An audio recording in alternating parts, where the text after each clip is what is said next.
Hello, all you positive heads out there. It's so good to be back with all you beautiful reflections of the one source consciousness that creates and animates all things. If you're new to this podcast, of course, we're super happy to have you here. And if you've been listening and enjoying for a while, I would be super grateful if you would please take a moment to give us a review on Apple Podcasts. It's one of the best and simplest ways to pay it forward and help others find the show so that they too can tap into the powerful perspectives and positive vibrations we are collectively emanating. The other unique and magical way to share this show is by sending any friends you think would benefit from listening to this podcast our Game with the Universe link at positivehead.com/game.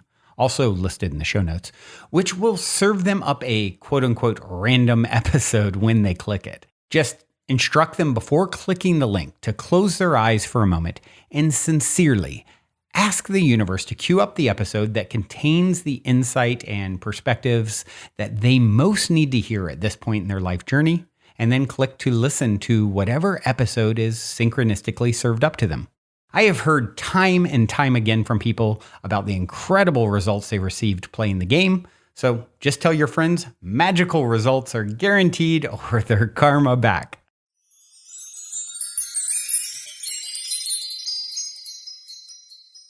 All right, all you positive heads. On this week's Soul Share episode, I'm very excited to have Shanna Vavra here with me on the show. And Shanna is a spiritual journey coach, host of the Sense of Soul podcast. And as you can hear from the title, makes a lot of sense for her to be here. Hello, Shanna. Welcome to the show, my friend. Hey, thanks so much for having me. Yeah, excited to dive in with you and hear more about, I know one of the things we're gonna talk about is your ancestral healing journey, which I think is very relevant and timely on our planet. So before we do kind of go down all the rabbit holes we're going to go down, I would like to start with my cliche opening question. Mm-hmm. And it is this. You're in an elevator. The woman next to you looks over, says, "What's your passion?" You got 10 floors to answer. What do you say? I would say that overall, my passion is about finding your truth. Finding your truth. Someone had once asked me years ago, how much of what you believe in have you been told to believe in? And of that, how much have you known to be true for yourself? How much have you actually experienced? And for me at the time was nothing. Everything I believed in, everything I was wanting to be was everything I thought the world wanted me to be. So really telling someone, you know what, you have to just be you and own your truth. Yeah. Yeah. I heard a statement not too long ago that really stuck with me, which is there's only one truth, your truth. Yes. And Yes. I think there's some, I think there's layers to truth, but I refer to it as relative truths, right? Like you and I are separate. That's a truth. You and I are one. That's a truth, depending on the vantage point from which we're speaking. And I think what you referenced is a big deal. People get sold truths, at 6 years old, you're told you have your aunt's big nose, you inherited Sally's nose, and next thing you know, that kid, all they can see every time they look in the mirror for the next 25 years is their ugly nose that, it's like, and that's a small example of, how truth can be distorted. And it's so important. Like I always say that the only thing I'm really good at is making up great stories about myself.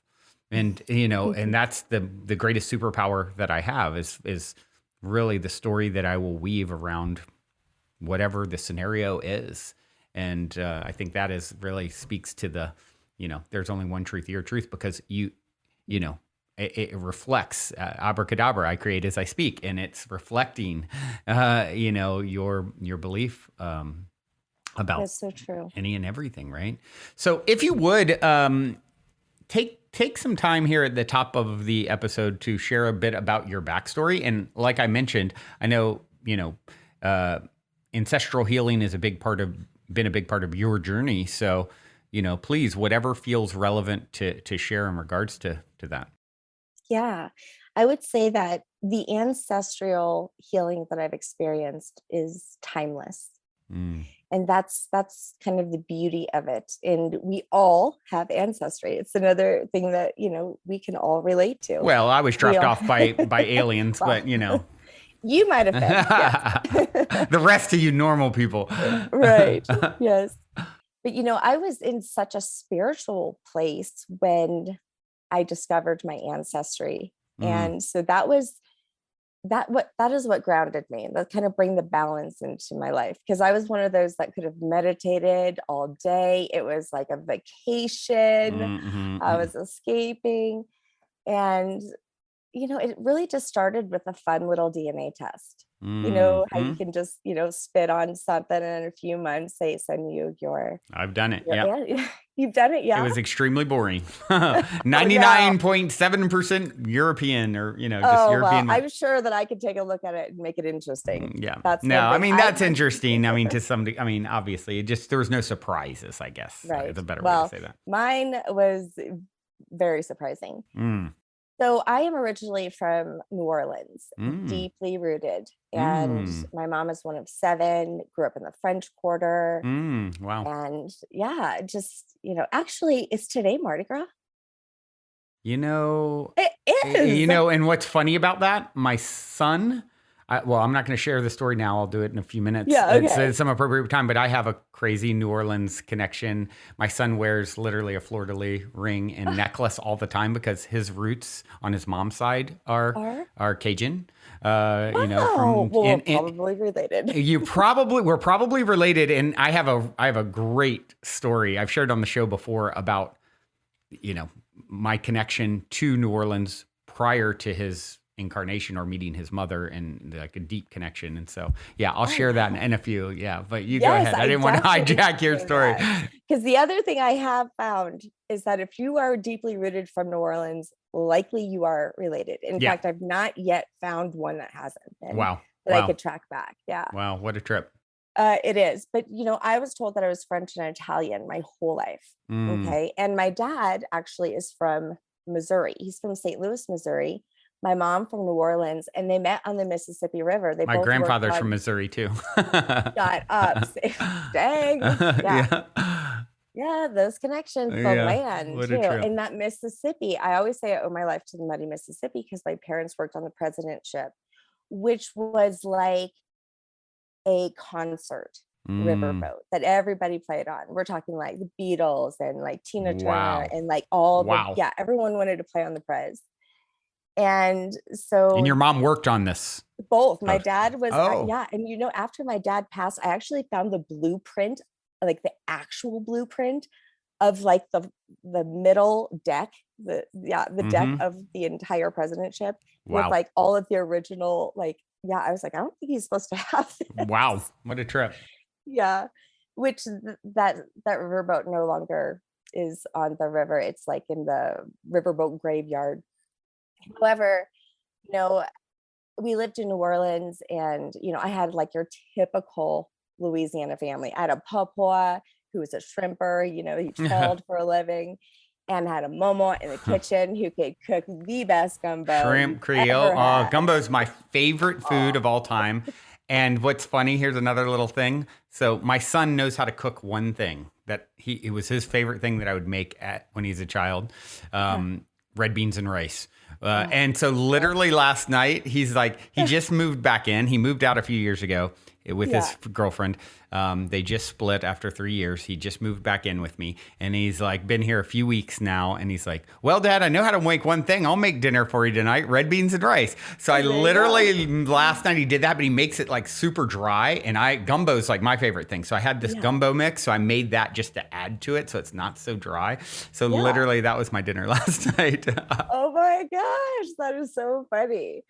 Yes, and it's even more weird that it's Mardi Gras because that's some of my earliest memories. Yeah, wow. I mean, I remember what it felt like to be on my dad's shoulders and like holding my hands up, and like nuns dancing around me. What a trip! What a trip! Yes, but we moved to Colorado. We're one of the only families that moved to Colorado. We moved this far. Everybody else pretty much stayed there, and if they went anywhere, it was like Houston. But we always went back because my mom, has such a big family. We have no family here in Colorado. So we would always go back every summer. And I really appreciate that because I really got to know my family. Mm-hmm. And I always considered New Orleans my home, always. Yeah, yeah. It was that in that kind of connection where, I would cry when I get there because I knew I would leave. Mm-hmm. And so I have just like this very strong soul connection to New Orleans. I love everything about it. The history, the city, Very unique. the texture. Yes, everything. The food, of course. Yeah. So I take my Food's, DNA it's the best food. Oh, the best food. Totally. Best. And the best, there's that Southern hospitality too that you get. That's very unique, I think. Yeah. So I take my little DNA test, and actually my co-host, Mandy, or she's not podcasting with me now, but we've been best friends forever. We had brought our kids somewhere downtown Denver, and I got the test on my phone, and I look at it.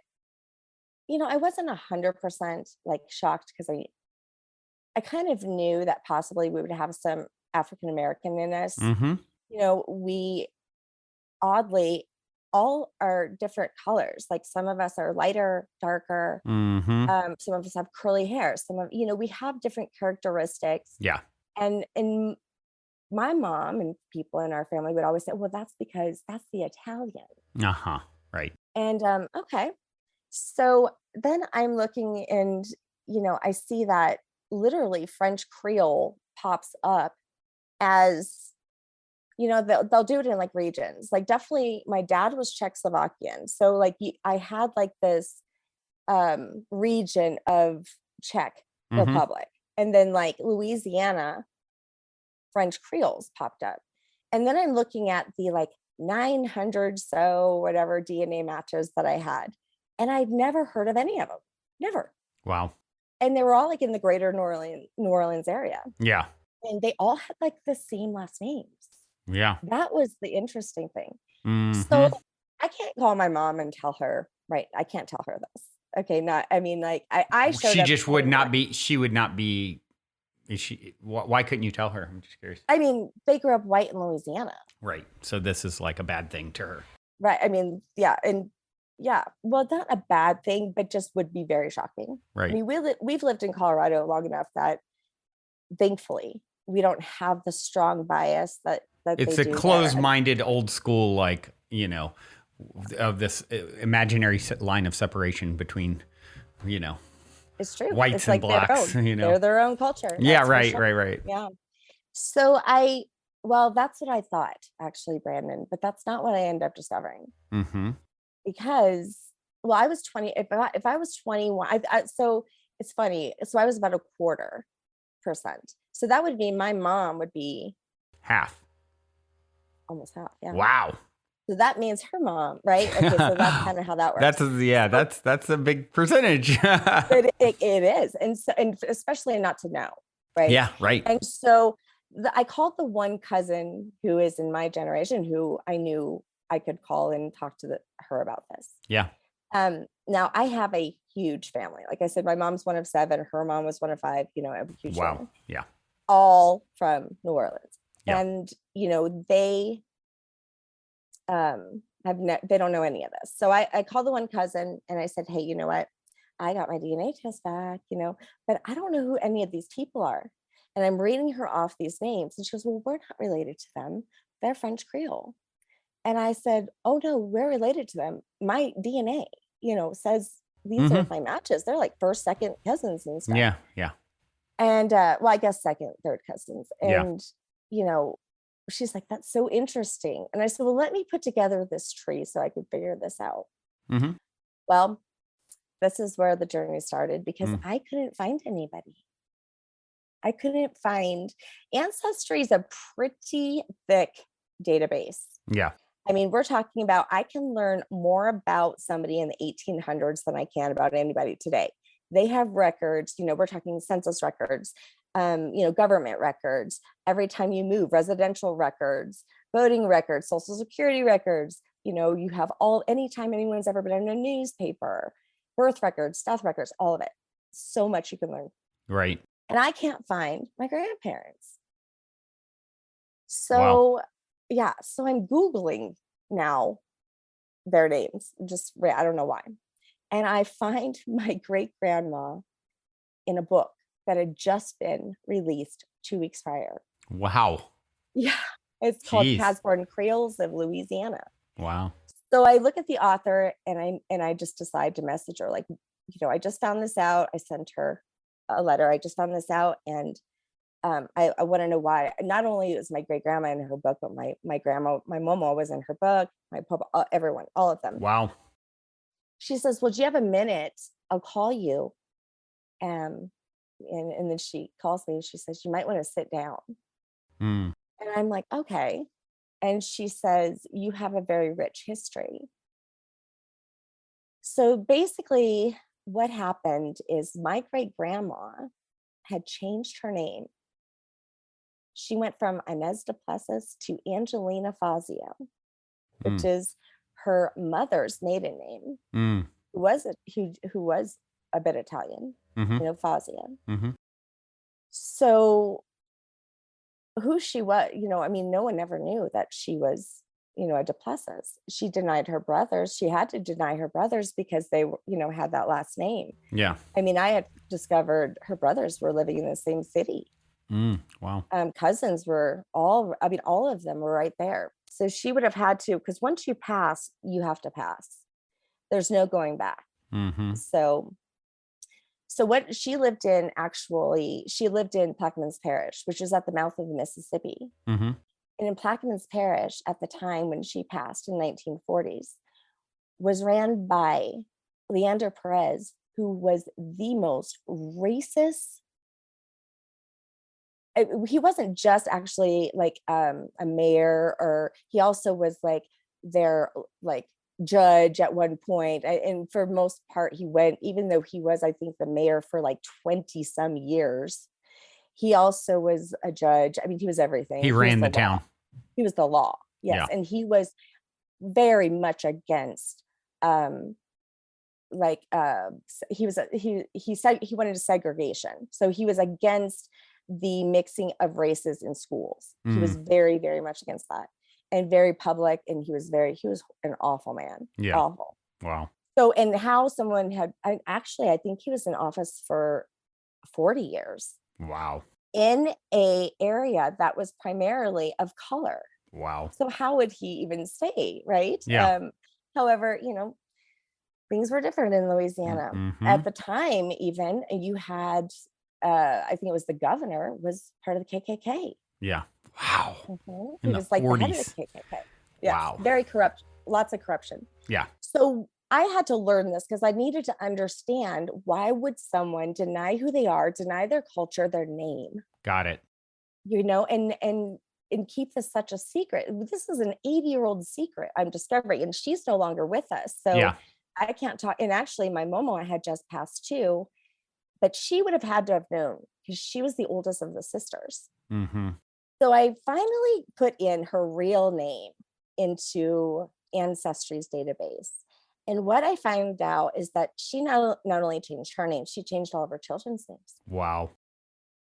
So you had to go that deep. And so how you were able to do it was, back then in Louisiana, the Archbishop and the Catholic Church, well, they were as powerful, if not more. Yeah. Talking about government. Yeah. And your baptism certificate was definitely a legal document. Yeah, right. So I had literally discovered and found the actual passing document where she crossed out her name and wrote Fazio right there. Wow. On her baptism certificate. Wow. What insane, a trip. Right? Yeah. Total trip. So then I was, me going back and trying to understand, all of this. The history that I discovered was shocking. First of all, I think when people think of Louisiana, they think of like just a little state with a little boot in the Gulf of Mexico. Yep. I mean, Louisiana even covered parts of the areas that I'm in Colorado, 16 states up and down the Mississippi, all the way to Canada. I mean, it was bigger than France itself. Wow. And it was here. I mean, my earliest ancestors came on the first 5 boats from France. Wow. However, many of them were German. So I actually have more German in me than I do French. Wow. And it is German Creole. Interesting. Very interesting. Yes. Wow. And many people do in I Louisiana. have German. I have German and French both. Yeah. Two of the most predominant things. So then I discover that when you would get on that boat, I actually had an ancestor who, in his documents and everything, it says that he was a witness to people who would get on the boat. And let me tell you, it would take 2 months to get across the Atlantic from France to the Gulf of Mexico to the port of New Orleans at the time. Only 50% of these people would even make it. Yeah. They didn't have the supplies and the means to keep these people alive. Yeah. So he would be the witness, though, that if you weren't baptized, you would get baptized right there. So you had to be Catholic to go over. Right. Right. Now they get over to Louisiana, and the conditions are not what they thought. Yes, very fertile ground, but they weren't used to the weather. You know, they ran out of supplies very early, and it was actually the Native Americans that helped them get by, and they are the ones that taught them how to do a roux and a fillet for the gumbo. Really? That goes back to Native Americans. It sure does. Wow. Which, you know, it's a shame because, you know, the way it worked out for the Native Americans when it came to, you know, 100 years later, because this is back in this early 1600s. Wow. So, yeah, some of those first German ancestors that I have, I mean, some of their plantations are still today standing. Wow. And you can even go visit them. And I have. What a trip. It is a trip. So one thing that I discovered, though, was shortly after, you know, they end up, you know, participating in slavery heavily. Okay. And in fact, there was more slaves. Going through the census, at many points there was more slaves than there were of free people. Right. And that came with also mixing of races. Mm-hmm. And I would have to say, this is one thing that I've learned from like the author of the book that I had found originally. Not all cases was it a master slave rape situation. Sometimes there was love involved. Right. Mm-hmm. Yeah, sometimes there was. I'm sure not in all cases. Sure. Probably not, in more cases, you know, there wasn't. Makes sense. There'd be both. Yeah.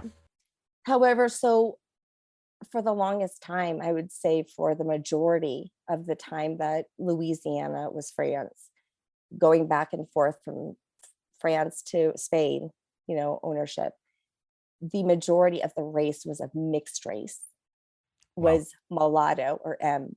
So there was a 3-caste system. You were white, black, or mulatto, or freeman of color is what they end up being. Because if you were born to a white man, you were pretty much born into freedom. Gotcha. Well, what was shocking, though, is that it was illegal to marry white and black. And this went on to the 1950s. Yeah. Wow. Yeah, that was illegal to marry there. So you would have to pass if you actually wanted to marry someone, you know, that wasn't of your color because of the one black rule. I would be considered, you know, black because I have ancestry. Really? Wow. Yes. So I would not be able to marry a white man. Wow. And you definitely, looking at you, would not pass as the traditional, like, oh, she's, you know, right. Well, black. They called it whitewashing. Yeah. They were trying to whitewash because they knew the lighter the color of the skin, mm-hmm. the more opportunity you had. Mm-hmm. So when people say that that's not a thing about white privilege, I am proof of this. Yeah. Yeah. So they tried to whitewash. And it was interesting because I found a lot of situations where you had, you know, a white father, mm-hmm. maybe a mixed race mother. Mm-hmm. They weren't married for sure, but your father, who is white, was not going to allow you to marry, you know, anyone darker than you. Yeah. So what they would do is they would have like debutante balls, like you see, like in movies, you know. But they called them, if you were a quarter, it would be a quadroon ball. If you were, isn't that insane? They would literally have balls based off of your the percentage. Your percentage. Yes. This is, Wow. So they had octoroon balls. If you were just, octoroon, no joke. And basically, your father would invite all of the eligible bachelors, and they would take you as a wife, not as a wife, I'm sorry, they would take you as a mistress because you couldn't marry legally, but you would live in, basically, you would have your own home. You could even have children with him. Of course, your children couldn't be an heir, but that's how it was. So the women were not, they were second choice because the guy could the man would actually have to have a white wife so he can have an heir. So you were just a mistress.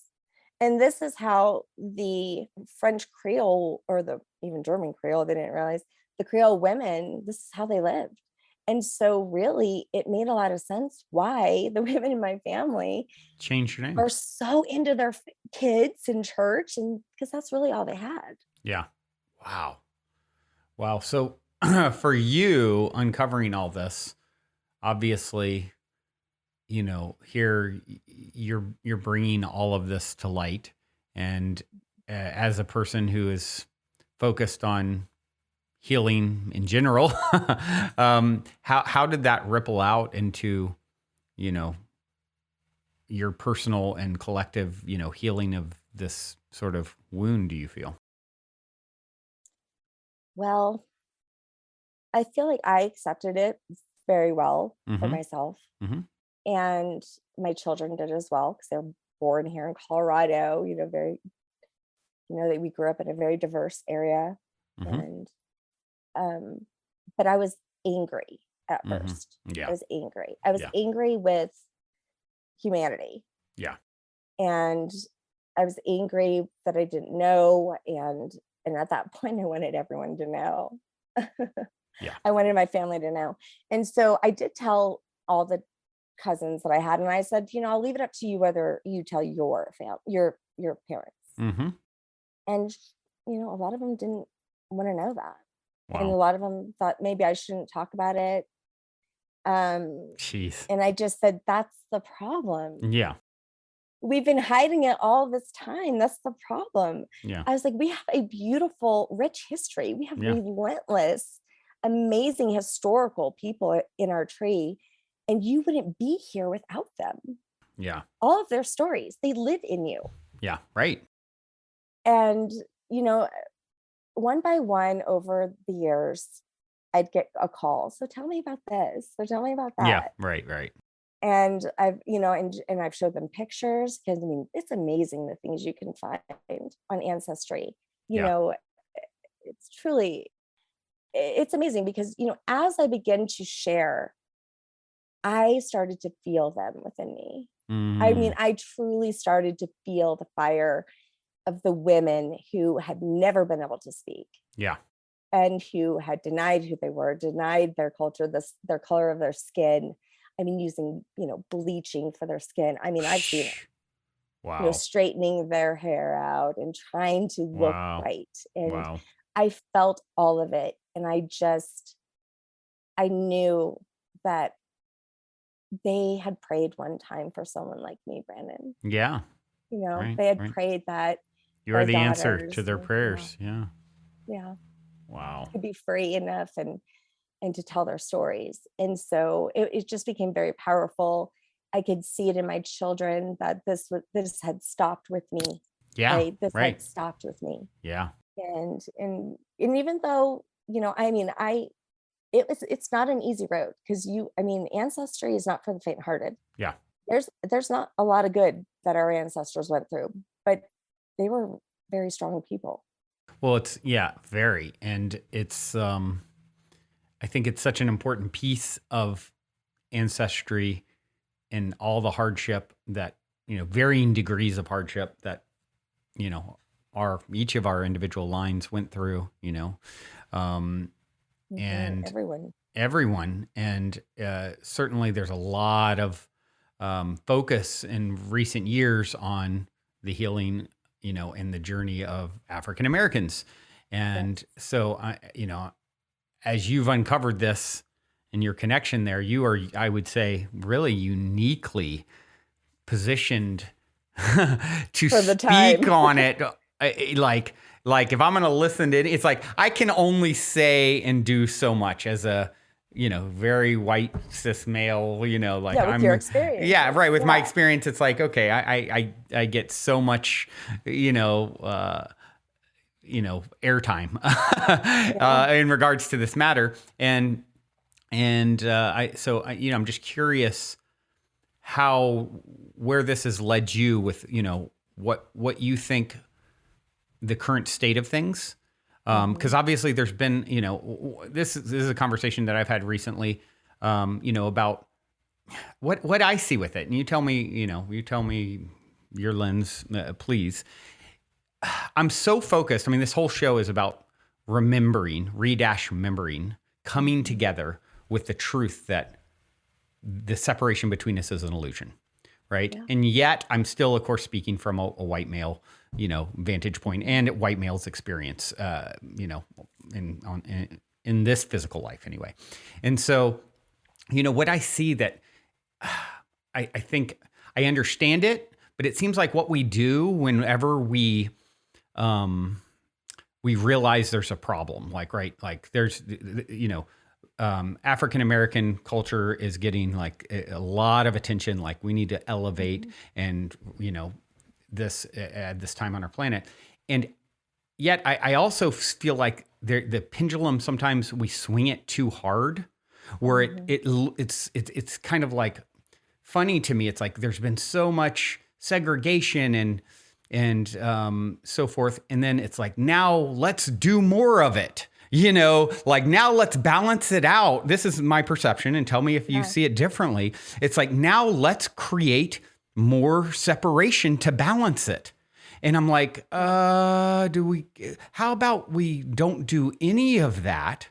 I understand where it's coming from and why and the how. And I certainly can't, speak from having lived as a black man and, those experiences. But it's like, to me, that's something that I just see, and I'm just like, okay, I know that's going to settle back into balance at some point, but it's like, it feels to me that it just swung so far, and it's like literally more like it's really cool to make jokes at the expense of white people. That's okay, and it's like, or on memes or whatever. There's a very like I love making fun of myself and everyone, to be honest. Like I think it's all hilarious, and it's like, hold on, why is that okay? That's the thing that we don't want, right? Hold on, why do we create more separation? It's like, how about the most qualified person for, the art school that they're auditioning for to just get in. I don't care if they're purple, blue, black, green, white, and just, it's just a tricky thing. So I'm curious. I'm curious what you think about that. So one thing I'd like to say is that what I've noticed that it really depends on, where you grew up and what you've seen and what you've experienced, period. Here in Colorado, they do not quite understand how it is in Louisiana. Very white. My son went over there and lived with my mom for a while, and he came back kind of devastated a little bit. He's very disappointed in humanity, and that was a culture shock for him, as it was a culture shock for us when we moved here. I was the first person to go to a public school in my family on both sides with, with people who are of color. I mean, I'm not that old, Brandon. You know what I mean? Right. My mom, grew up in Virginia, and there was, colored water fountains and, in her school. My and mom too. Yeah. Right. Yeah. So it matters where you kind of grew up and kind of like what your experiences have been. Yeah. For you to understand. And I think everyone should really actually respect that about everybody. Yeah. Is our experiences is what have molded us to our perception. Yep. And 100%. The thing is that I've even been criticized because I'm a white woman talking about this, but this is my experience. This is what I've learned. Sure. And I think that it is with everything, whether it's an unprocessed emotion, a negative pattern that you have in your life, or if it's a past life issue or, whatever. A lot of times we have to go back to the root of something. We have to know where it came from, this history, this hate, or this racism, this bias, which we all have. Mm-hmm. We have to know where it came from to be able to go forward. And what sucks is that that's not something actively our country that they want to do. Ancestry is so mixed here because we're all United States, we're from different places. However, when you go back just to look at the root of how this country was built, right, and what it was built on the backs of slaves. Right. I have, both horrible plantation owners in my tree, down to I have grandmothers that didn't have a name. Her name was slave of that master. Wow. And I was determined to find her name, and I did. Wow. Yeah. So I went through all of it, and the thing is I had to know the truth. It had been covered up and hidden in all the things. I don't even truly know how many African Americans know their truth. Yeah. I've worked with many of them. Yeah. In building their trees, because I got really good at building a tree because my family was like in the witness protection program. It was so hard to find them. Wow. But, and it wasn't just the African Americans. It was also the indigenous people. It was, people, my dad had 11% Jewish. I mean, I have 11% Jewish. I didn't even know. Right. I'm like, my mom's like, you're telling me that you're African American and Jewish? And I'm like, yes. That's amazing. And she's like, and I said, she goes, well, I thought we were French and Italian. I said, I hardly have any French. It was German. Yeah. I have 1% Italian, which I ended up finding my family in a book about the history of passing through Italians as well. Wow. And I've talked to that historian because pretty much she did a whole chapter on my family.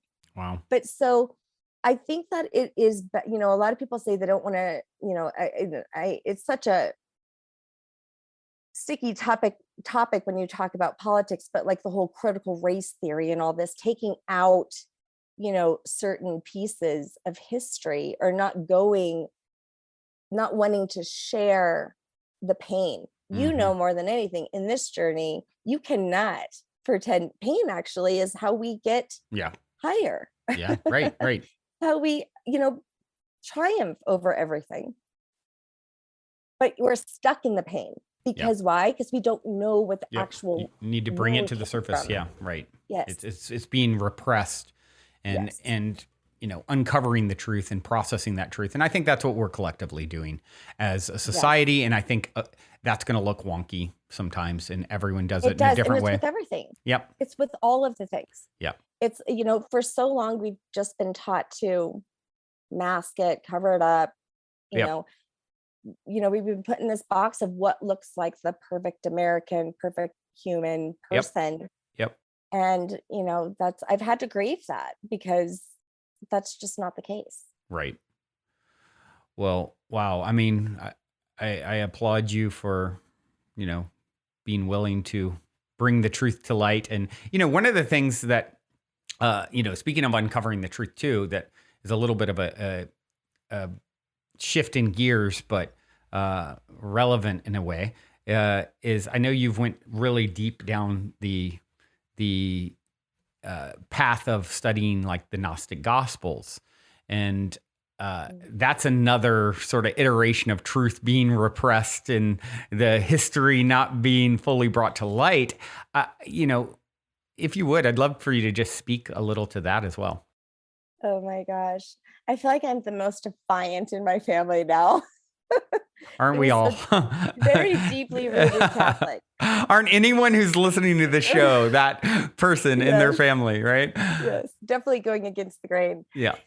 So it's interesting because, thinking about Louisiana and how, that ancestor had baptized people off the boat. In the Black Code, it was a law to be Catholic. Mm-hmm. I mean, it was part of the law. And, most of people were of mixed race that made them part of that law. So we're talking like the majority of Louisiana, again, like covers 16 states for almost 200 years, were basically Catholic. Wow. Yeah.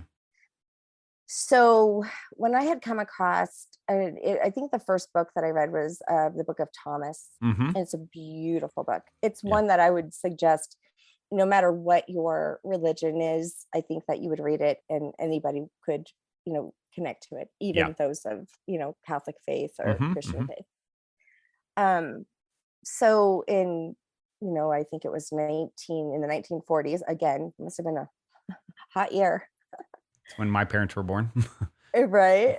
And it was around even like Area 51 area, time, all that. So the Gnostic Gospels were found in the Nag Hammadi. And this isn't the first time Gnostic Gospels were found, by the way, but this is where Nag Hammadi? The Nag Hammadi library. So that's what they call it, but Nag Hammadi, Egypt. So it's in Egypt. Actually, it was close to like even tombs. And these books are all, well, there are many books. There's several books. I think there was, I don't know, many.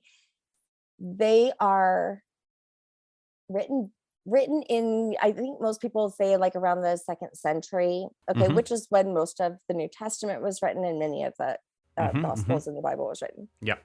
Because prior to that, it was all oral tradition. Right. That's why I always reference, it's like, well, I know we're quoting Jesus here, but, I'm pretty sure we didn't have recording devices. So 2 centuries later, I'm going to record Jesus saying verbatim what he said. Like, I don't know, I know. Well, and actually, the first English version of the Bible wasn't until the 1500s, something like that. So here in the Nag Hammadi, they find these very rich teachings of stories of the actual like disciples of Jesus. There's also women though that were included. Mary Magdalene, there was a lot. Mary Magdalene is mentioned a lot in the Gnostic Gospels. She is definitely more than just what the New Testament describes. And actually, since then, there's even been some discoveries recently that are incredible. You could look up Elizabeth Schrader. She just recently just knocked that out of I don't know what the Catholic Church is going to do about that one, but basically Mary Magdalene is not who we thought she was.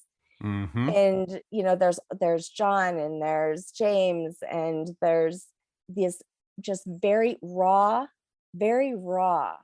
text that has not been touched by a hierarchy, that has not been rewritten a million times, translated this and that. And there's more apostles than Matthew, Mark, Luke, and John. I mean, just bottom line, there's, and they had their own stories too, which do really coincide with the stories of the New Testament. However, there's much more. And as I read more of the Gnostic text, I realized Jesus was a freaking like Zen master. I mean, he taught in allegorical stories like Zen stories. And it was deep, rich, with much gnosis. Gnosis means knowledge. Okay. And one of the books that I really found interesting, that I started to really dive into, and I've been in it for a few years, is the Pistis Sophia. So pistis meaning faith in Greek, and Sophia meaning wisdom in Greek. Yeah. And Jesus taught and told his disciples about the story of Pistis Sophia. And this is a feminine energy of God, a goddess. Now, my brain has not been wired to accept a goddess. I'm thinking that's ridiculous. I mean, the church that I grew up in, it's called Church of Christ, very conservative Christian in the South, kind of, women aren't even allowed to speak in church, aren't allowed to, you can't, the women are there to observe. They're not, have no, it's like, what? How do we live in an era where that's like, you are lesser than in some way when it comes to, faith and, they connection. wrote that all out. They wrote it all out, but there is hints in the Bible itself. In Proverbs 22, Solomon speaks of wisdom as she. She was there when God created the earth, and he describes it just poetically. Yeah. But it's she. Even Jesus speaks of she as in wisdom in the New Testament. People miss that. Yeah. So Also, Holy Spirit is often, well, it's one time I think described in the New Testament, but in the Gnostic Gospels, Holy Spirit is a huge thing. There's over and over mentions of the Holy Spirit, which is feminine Sophia. Whenever do you see a father, a son, and a bird, or Yeah. say a bird, the dove, Holy Spirit, right? Holy Spirit. Father, son. What would you think if I didn't tell you that there was ever a Holy Spirit and you saw what is the third? Their son? What are we missing? That's a great point. I never thought of that. Not only that, you can't have a creation without a woman. Right. It's crazy. It's crazy, Yeah. right? It's almost like common sense. Yeah. But yet, even the words that I read now in the Bible, which are still so very rich, and they are allegorical stories in themselves, but now when I read them with these new eyes, I'm like, wow, this is what it says. Yeah. But I was told that it meant something. Yeah, totally. It's like right there. It's obvious, a lot of it, I mean, Jesus's last defense when, on trial in front of Pontius Pilate to be crucified, supposedly his response was, well, Pontius Pilate was said to him, we're gonna kill you because you've been running around town claiming you're God. And he's like, but isn't it written in your old books, ye are gods?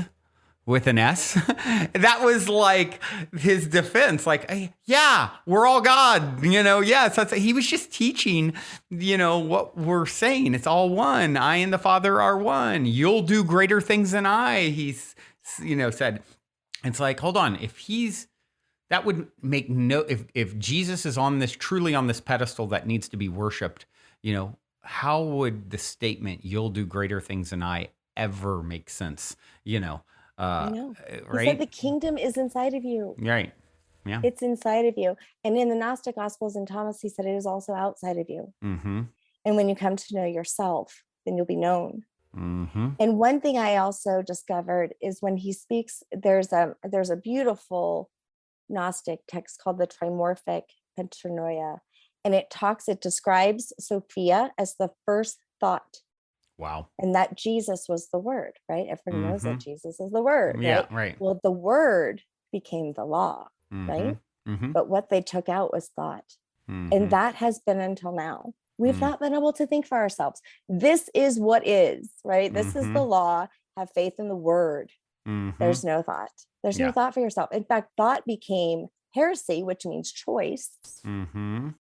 And they took out thought and choice. And so now that we can have our own thoughts, right? We can still find blessings in the word. Of course, it's the word. But yet, were we really never meant to think? Yeah. For ourselves? Right. To choose for ourselves, right? That's sovereignty. Yeah. That's sovereignty. So yes, the Gnostic Gospels became just a huge part of my journey. I literally, as much as I'm talking about the word and actual Gospels, most of this was all led to me through synchronicity. Interesting. Interesting. Well, perhaps that's a good segue into maybe you can share some of that synchronicity, or just in general a synchronicity story. It's a go-to question for me: the story of synchronicity, serendipity, positive paranormal story, etc. So, oh my God, there's so many, but I know. I think that one, well, the dove became very symbolic during my journey. And at first I didn't understand that it was actually connected to Sophia. Sophia actually is represented by the dove because she is to believe to be the Holy Spirit. Father, Son, Holy Spirit. When we're talking about Sophia, it's the wisdom of God. Okay. Not an actual, Sophia person. Got it. That was actually about to be a question. I've never went deep down the, I know there's a book, the Sophia Code, that's pretty popular. And so I've never been curious to learn more about that. So it's really referencing kind of like Christ consciousness or something. Yeah. And it was an allegorical story. All of these things it's just like a story, like how you teach, Brandon. You tell your stories. And this, this is how people, receive from us. It's that vulnerability of sharing stories. And this is how Jesus taught. Yeah. Honestly. Yeah. And so when he spoke of Sophia was the wisdom, feminine essence of God, right? Like the father and the mother. The father was the masculine, right? Energy of God, the strength and this protection and, order and all this. And Sophia was compassion and love and wisdom, right? And intuitive, right? Very intuitive and connected in that way. And we all have this within us. So this was something Jesus was trying to tell everybody, that this both was important, right? Yeah. This feminine and masculine energy. So Sophia, represented by the dove, go back to the dove. So I kept on seeing doves outside of my house, morning doves. And one day I'm sitting out in my backyard, and I think it must have been like spring, and I could see the moon was out, and I could see it like, in the horizon a little bit. And oddly, the sun was too. And they were like, even in my backyard, I didn't even have to move my head. Wow. And I said, well, there it is. And I had this aha moment. I'm like, the masculine and the feminine energy is right here. Wow. One could not exist without the other, the light and the dark. And I just had this like aha moment. All of a sudden, this dove just starts like swirling over my head. Wow. I took a picture of all of it because I was like, wow, this is so cool. Wow. Well, little did I know, actually, Sophia and the father and all that, the sun, and of course, all these things have always been referenced to also God, Ra, and the moon being feminine energy, there's all that connection. So, and there was many things about the dove. I had gotten the book, The Keys of Enoch, and The Keys of Enoch, written by J.J. Hurtak, who I've had on my podcast. That was an amazing, rich conversation. But he also translated the Pistis Sophia as well. So him and his wife did. So that was actually the first version that I ever read. Wow. But at the time I ordered the Keys of Enoch, I was also creating my own oracle deck, and I had created a oneness card, and it was the earth, and I had the hands around the earth, and it was a really dark card. So I said, maybe I'll throw like a bird on there. And I thought I'll throw a dove there.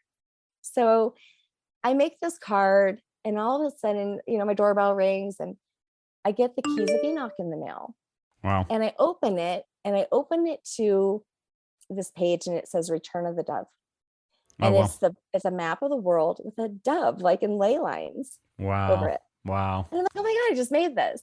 Wow. Then I close the book, and I look at the front of the book, and there's all these hands going towards, there's this dove and all these hands going towards an earth. I'm like, are you kidding me? This is so weird.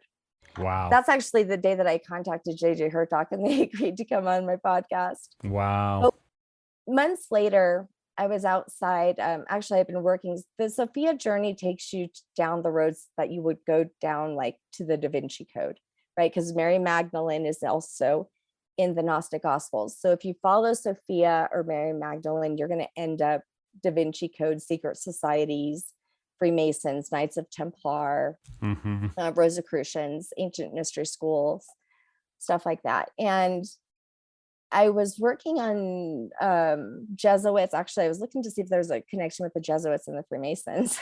And I get a warning on my phone. And it says suspicious search activity. And I'm like, what? What? I mean, I've gone real deep on Templar, and it was when I put the Jesuits in there in the mix. So I kind of got a little weirded out. How did this message come through? Was it like literally just a warning popped up on my phone and said, I took a picture of it. It said warning, search activity, unusual activity or whatever. And it had Freemasons plus Jesuits. It actually says it. What?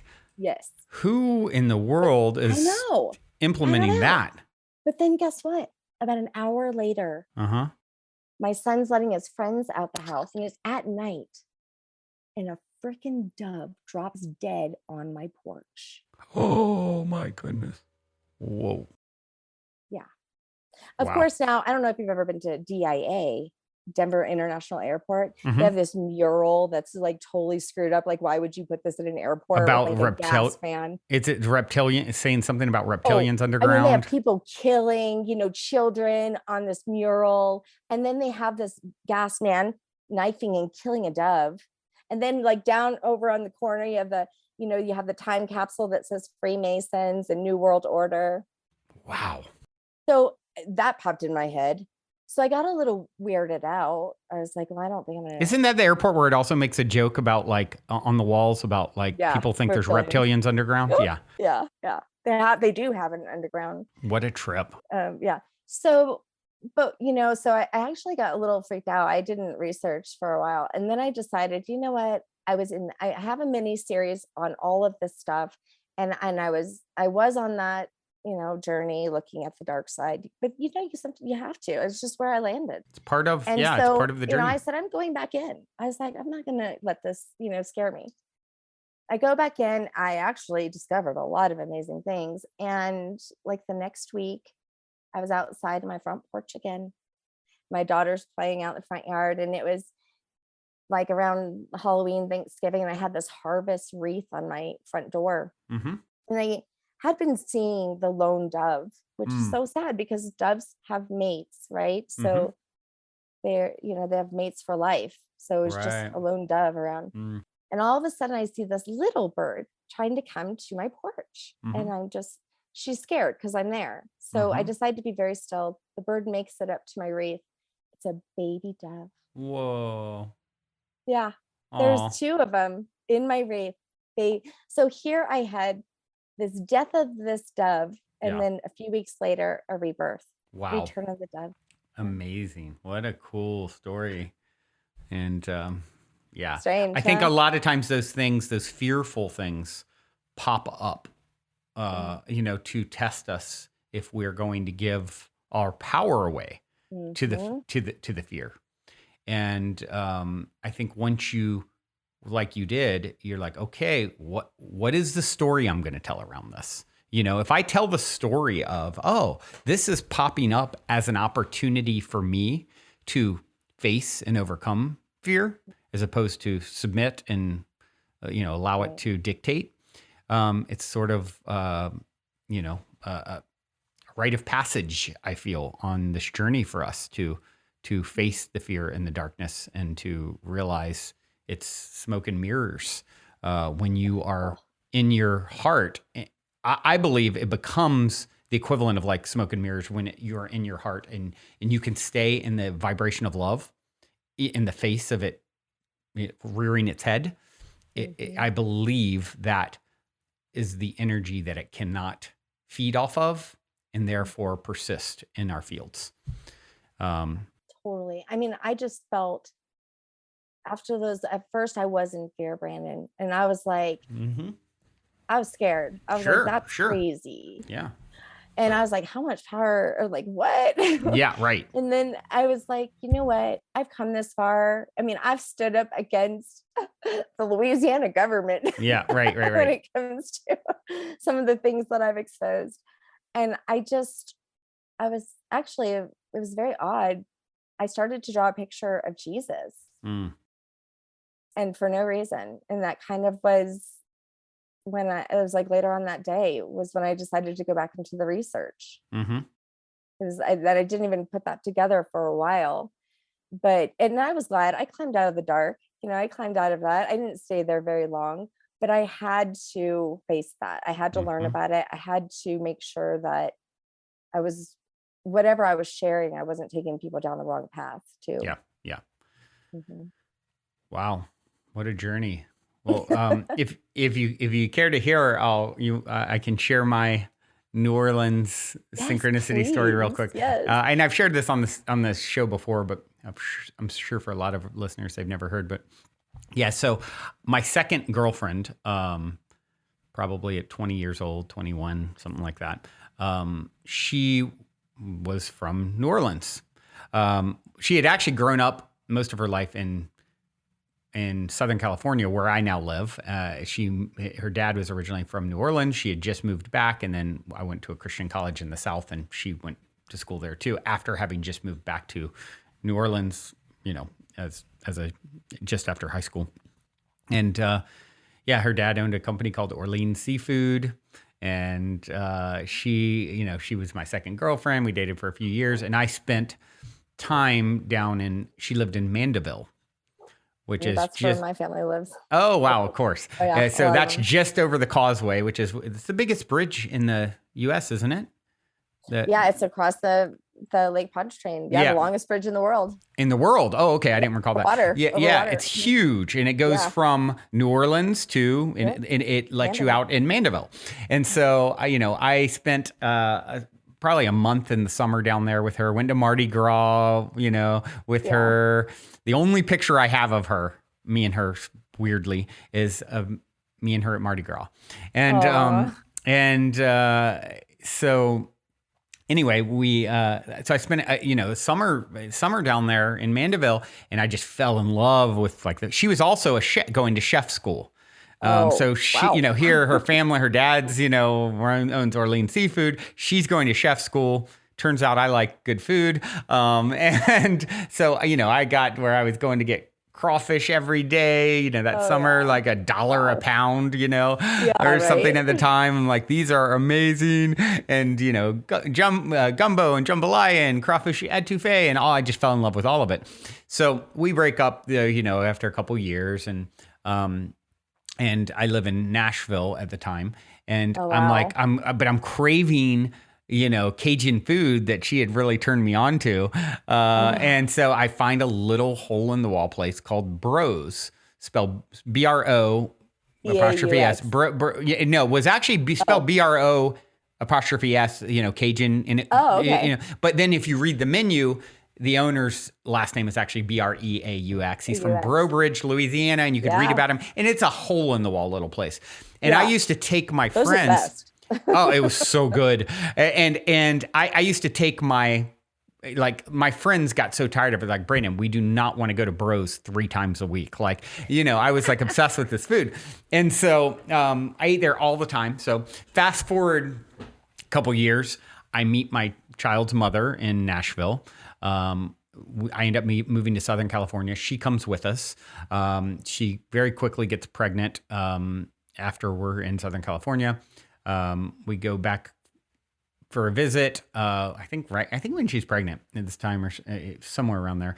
And she's like, "Oh, we'll visit my family. My grandmother is actually from Louisiana and Cajun, and I know you love Cajun food. She's offered to cook, authentic Cajun food." I'm like, "Oh, amazing!" And then I meet her grandmother, and she's like, "Oh, her maiden name is Breaux, Breaux, from Brobridge, Louisiana."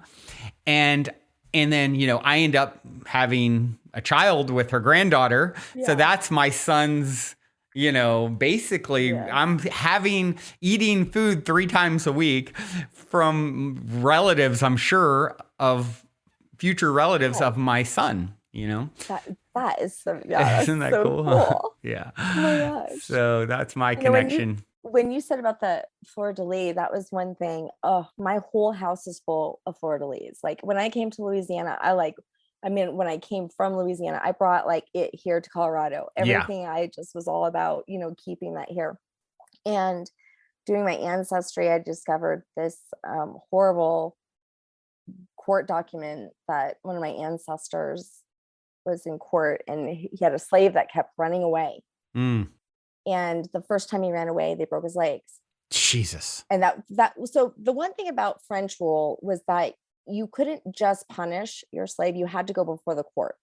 Wow. So they did have the black code that actually protected them from certain things, which that they didn't follow the rules, but in some cases they did. So you would go before the court. They said, "This is your punishment." So he broke his legs. The second breaking his legs is the punishment. Well, the sad thing is that this guy must have really had to get out for some reason, because he tried to run away again.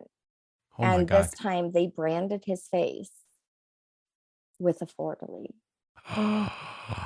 Now, my son might kill me for saying this, because he's a Saints fan. And he's like, "Mom, I swear to God, if they have to change their logo because you told somebody this, I'm going to kill you." Oh, my gosh. But yes.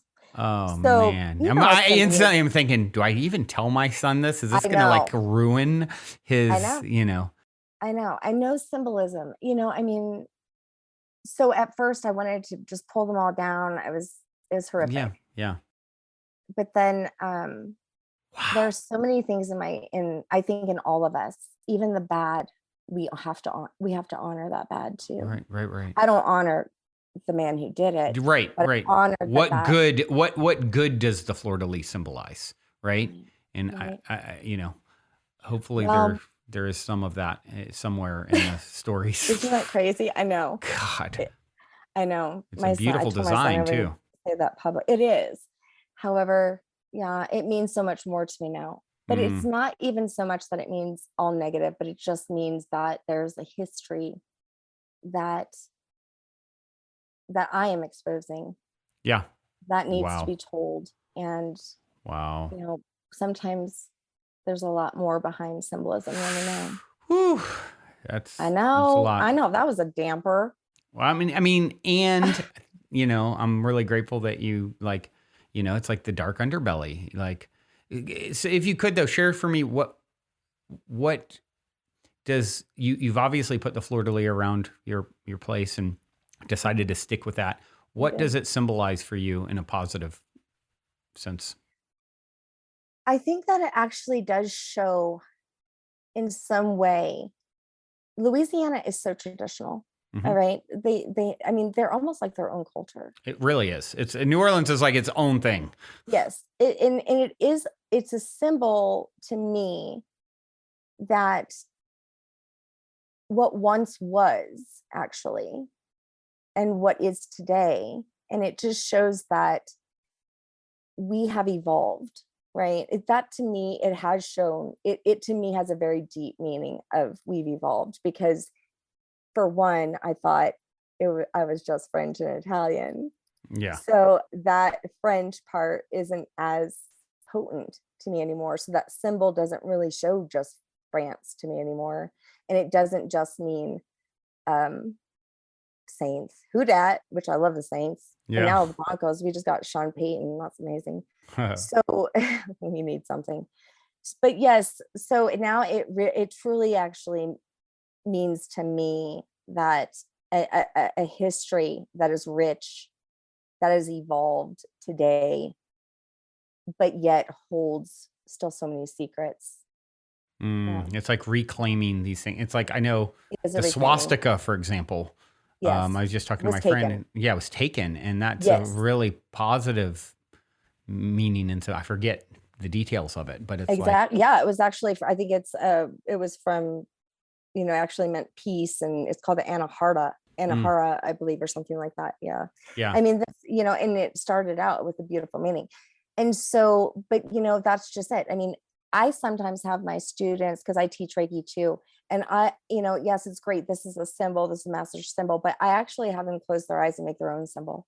I mean, mm, because symbolism can mean so much to so many different people. yeah. Mhm. I think that's a cool idea. It's like instantly what comes to my mind when you say that is like, ooh, does my soul have a symbol that it particularly resonates with? If so, I want to see it. I want to find it. I want to connect with it. So I'm calling that in. Let's call I that have in. a Oh. crazy synchronicity story about that too that I share. I did it with my students. I received a symbol, Hmm. and then I had a dream about the symbol, like Wow. really telling me like more specific directions, like your triangles are supposed to be V's and whatnot. And then when I was in my journey with Sophia studying the not the Freemasons and the Templars when they were on the road of discovering the Holy Bloodline, this guy in this episode of Unearthed is literally sitting there drawing my symbol, going through what each piece means and why. Wow. And Wow. I took a screen. So everything that I don't know if you're like this, but whenever synchronicity happens, I screenshot it. I Yeah. record it because I'm like, no one's gonna believe this. Yeah. It's wild, isn't it? And it just seems to, the more deep work that I do, the more I elevate myself and work through my own shadows. And it's like the more it's just gotten so pervasive in Yeah. my life. It's like daily, magic pretty much. Yeah. So when I first read your book, and you've been on my podcast as well, I mean, I thought that I was like, gosh, Brandon might be the only other person I know who's had as many synchronicities It's a as lot. I have. It's a lot. It's a lot, right? Yeah. And here we have some that tie in together. It's like, oh, of course, I know, of course. I'm we're sure weaving. we could find more. Probably. We're probably related in some way. You're probably related to my child, for I sure. know, I would bet. seriously, probably. Wow. For sure. Yeah. Well, once you uncover that, let me know, because I know you're the No, master. I mean, like, well, see, and I don't think people realize that too. So the Cajun line comes from the Canadians, right? The Canada in the Really? deportation. Yes. Oh, wow. They were all, you know, I had no idea. So yeah, they actually moved them down here. So that's a crazy story about one of my ancestors. He was a great shaman. His name was Etienne Pigaroche in the 1600s. He was known as a sorcerer, a tent shaker. Ooh, what a cool cool ancestor. Yeah, but he's known as the apostate now. The what? The apostate. What does that mean? So the Jesuits went to his village in Trois-Rivières in like Canada. He was actually connected to Abenakis. And him and his tribe were forced to be Christians. They were forced to be baptized if they wanted to be protected. Wow. And so he's known as the apostate. So the Jesuits wrote many stories about him. There's volumes of them. But every time they'd go back to his village, they'd be like, what are you doing? You're doing this tent shaking again. We told you can't do that. So leave you know that alone. When they'd leave, he'd get back to his tent shaking. I love that. Yeah. That's hilarious. Yeah. But and a lot of people have that lineage. I wouldn't doubt if your son was connected to that, because do you do ancestry, family trees for people like outside of your... I have a workshop. It's called the Clear Workshop. Wow. And because I started to work, my friends would ask me to do it, or people would ask me, and I realized, I was like, this is really difficult to go through if you're not guided. Like, you could go to some dark places, learning some of the things about, people in your ancestry. And so, and how do we connect with them? How did I just shared all of the tools that I used. I mean, I did so many meditations. I took shaman classes and connected with drum circles and met my Etienne Pigaroche apostate. Wow. Yes, I put it all together in a workshop to help people, and I've helped hundreds of people. I've done so many trees. Wow. And I've learned so much about history. I bet. Yeah, I'm very curious to have it done sometimes. I know a few kind of, interesting good things. I would say good things from what I know of it that are interesting. Like the guy, my mother's maiden name is Stone, and Thomas Stone is the one who signed the Declaration of Independence and actually created copies. So it's I'm related to this guy who actually took this document of freedom and actually helped spread it to the world. So that's a pretty cool. That is. And I'm sure he was a Freemason too, because all of them were who had created all that. And then on my dad, that's my mom's side. On my dad's side, it comes from originally Beauchamp, French Beauchamp was originally Beauchamp. Oh my gosh, I have those in my family. Oh, okay. So yeah, we're related then, And he supposedly, someone going back was like, but Beauchamp was like right-hand man of the first king of England. I forget his name. I'm forgetting his name now. So Louis. I don't know if is that definitely it? I don't.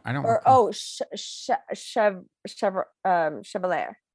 I don't recall. I know he was like out, like battling most of the time, from what I recall. Oh, not like Napoleon or anything. Oh, I tell you. I do have Beauchamp in my family. However, what's funny is that I swear there was women. What they would do, so they're almost all people from Louisiana, all have they're called the King's Daughters as a grandmother. Have you heard about them? Mm-mm.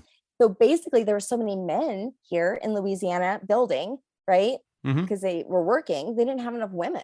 And so they needed women. And so they did it twice. They did it once in Canada and they did it once here in Louisiana. So they sent like a whole bunch of women in a boat. Wow. And just here's your women. And so all of us have, and they call it the King's Daughters. But there's a funny story about when they came off the boat, It was late at night, and they all had their luggage were these long pine boxes. And so in the middle of the night, they arrived to the Gulf, right there to the port of New Orleans, and they come off the boat, and the sisters at the cathedral give them these white gowns to wear because they were dirty and everything. So here, all these women show up in the middle of the night in white gowns, and they're walking around the city in the middle of the night with their pine boxes lined up. Wow. And that's where the rumor of vampires started in New Orleans. That's so funny that you say that, because I literally was just started thinking about vampires like 2 minutes ago. So yeah. Isn't that a trip? What a trip. Yeah, I was like, why am I randomly thinking about vampire? And it's like, oh, I guess New Orleans is kind of known for this one, That's where it started. Wow. What a Yeah, because the guys were like, what's going on? Who are these witchy women? Yeah. What a trip. Yeah, supposedly I have some connection to some really famous Viking too. I mean, I've just heard pieces here and there, of things, but I don't think anyone's ever went super deep and uncovered it all. I have found Salem witches, Brandon. Wow. I mean, actually, you want to hear something crazy? Sure. In my so I had this retreat. I had these two sisters, their last name is Putnam, and they went with us on the retreat. And my best friend Mandy, who used to co-host, she had a Salem witch, or a amputator. Well, in the story of the Salem witches, the Putnam sisters had accused and basically started this whole Salem witch trial. Right. Sure enough, I did their ancestry, the Putnams, their ancestors had accused. And so here at our retreat, what? I know. Is that, and we're talking, that's from the 1600s. So you had the ancestors of the people who had someone else, their ancestor killed. Wow. And they were the Putnam sisters. I had two sisters. Same just last in the name. story. It is Putnam sisters. It might be the same two reincarnated, right? Wow. This has been really a unique episode. I've really enjoyed this. And what is the best way for people to connect with you and follow your work and et cetera? Well, I would love for them to check out my podcast, Sense of Soul Podcast. Of course, they can just Google it, find it anywhere. And then my website is my senseofsoul.com. And, I was thinking, I would love to, if anyone's interested in doing their ancestry work, to offer the clear workshop. Oh, man. And I'm interested. I would love to. I'm serious. It's a passion of mine. I just, the healing. It's a lot of time to commit to actually then going and doing the work though, right? I mean, I would imagine. You know what? I've gotten so good at it. It would take anybody to learn how to do it a long time to do that. But I'm so good at it. I can get pretty far. How do I get you? So you actually help. So I could get you to potentially help with my. Oh, yes. I actually have so what I do is I do it through Ancestry. I probably have like 20 trees on there right now. And I give you my password and everything. And you can, help me, or you can take it all at the end. Wow.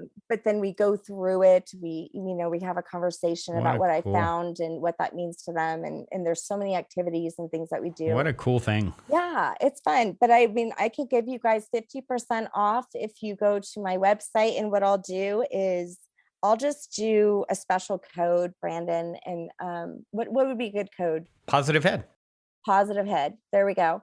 So if you use positive head in the clear workshop, when you go to checkout, then you'll get 50% off. Cool. What an awesome, unique offering. What a cool episode.